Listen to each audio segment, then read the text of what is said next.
just collapsed. Stack just collapsed. We're going to have a lot of casualties. Get behind the College Station rolling. Get University of US rolling. University Police, what's your emergency? The bonfire stack just collapsed. There are people trapped in it.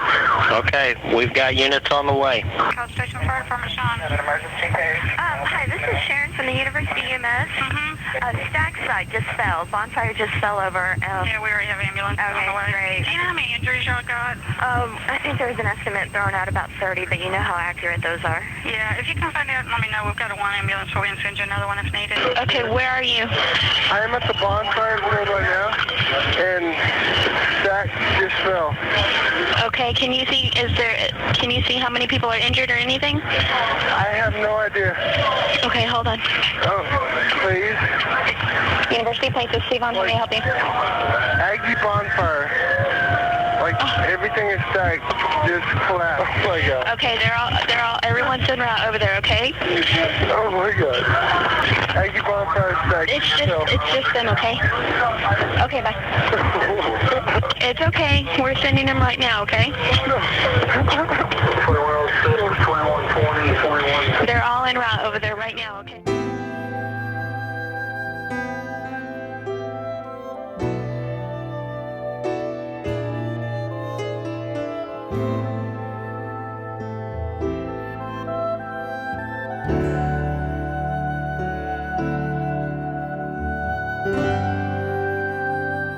I grew up learning about Bonfire from my dad because he's class of 50.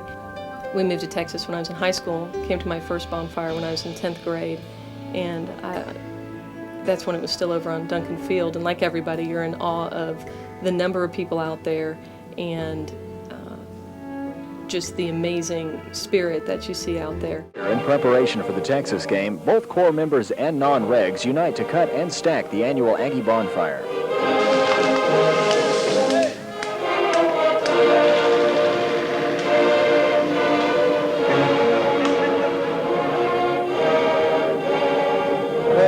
Raising a center pole signifies the beginning of what's called stack, which is where all the Aggies come out and work on bonfire, help put up the logs of the crane up against the side, and then they start wiring the logs together and just actually build the actual process of building the bonfire.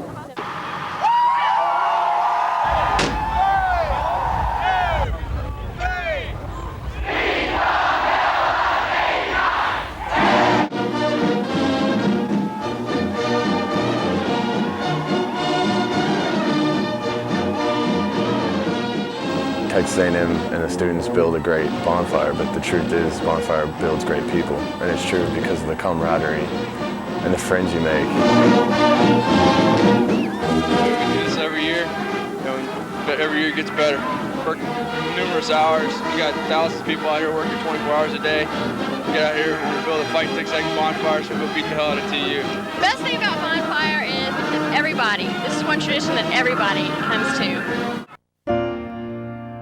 Okay, the stack's fallen, but I didn't expect it to be twisted like it was. I expected it just kind of to have fallen over, but I knew, and when I was out there an hour before, I saw that it was packed. Everybody was out there, you know, the music was loud.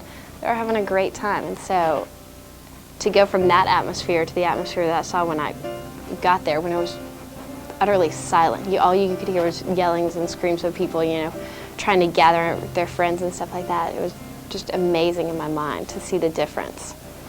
Bonfire collapsed about a quarter to 3 this morning. 60 to 70 people were probably actually on stack at that time when it collapsed. Now, witnesses say that they think center pole just snapped. They don't know how, they don't know why, but then that led to the stack just kind of tipping over, and the sun's coming up into it.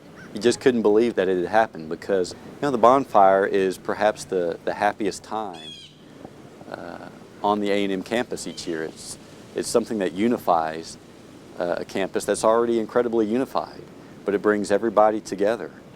And for it to end so tragically was just more than you could possibly believe. The first thing I saw when I got there was the stack.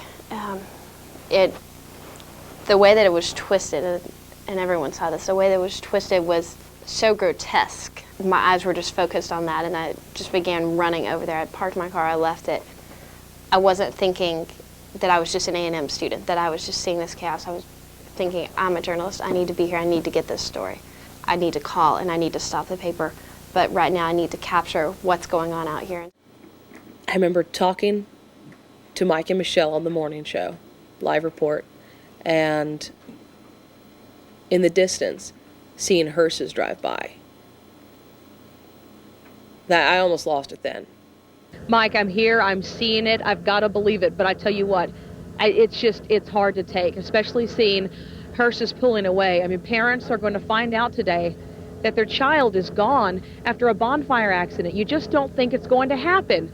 It's too real to believe out here, but I tell you what, it's happened, and it's reality, and people are dealing with it as best they can. Mike, I tell you what, I've just got no words. It's unbelievable. And I knew I could catch the choppers there because they were, I think while I was driving down, they had killed all the airspace and used listening devices at some point. So I knew there was a ban on flying. When I got up, I was amazed. It was completely fallen over. There were workers climbing all over it. You could tell that the center pole had cracked and had disintegrated. Aerial photo was a telling picture because it was the only thing that really showed, the massive land, the massive logs, a sense of scale, because a lot of people don't realize how big this is, and that the logs are, especially around the base, are enormous. And I don't think you get a sense of scale until you have a ladder truck out there that's dwarfed. The thing that struck me that I don't think I'll forget is just the pain in everybody's face. And as the memorials and the tributes started almost instantly with the flowers and the poems posted on the fence around the perimeter, when you saw those memorials, it must have been what it was like after the Oklahoma City bombing. Just people walking around like zombies with just blank stares or tear-soaked faces, and that's what that was. And there was just a lot of pain. Went into the Chronicle, and I was responsible for editing and designing page 1 that night. And I was really having a tough time dealing with it, and just was really struggling. And at one point, we got together with some of the editors to discuss how we were going to design page 1, what elements were going to be there. And the managing editor who's in charge, or the assistant managing editor who's in charge of the art department, came into the meeting room, and he put down the pictures of the 9 students who were confirmed dead. And at that point, I just had to dig my nails into my hand, because I almost lost it. I looked down and I saw these these smiling faces, and saw these uniforms, and I said, that could have been me, or that could have been my son. And it's like, these are the kind of kids that every parent would love to have. In the very last briefing of the night, when they finally did the total count and that they believed that they got everybody, the spokesperson for A&M had turned to the crowd and said, "You are the 12th man. You are the reason," really talk to them, because they were out there, instead of just to the media, as to what happened and who died, and that these were their comrades that fell. And really touching.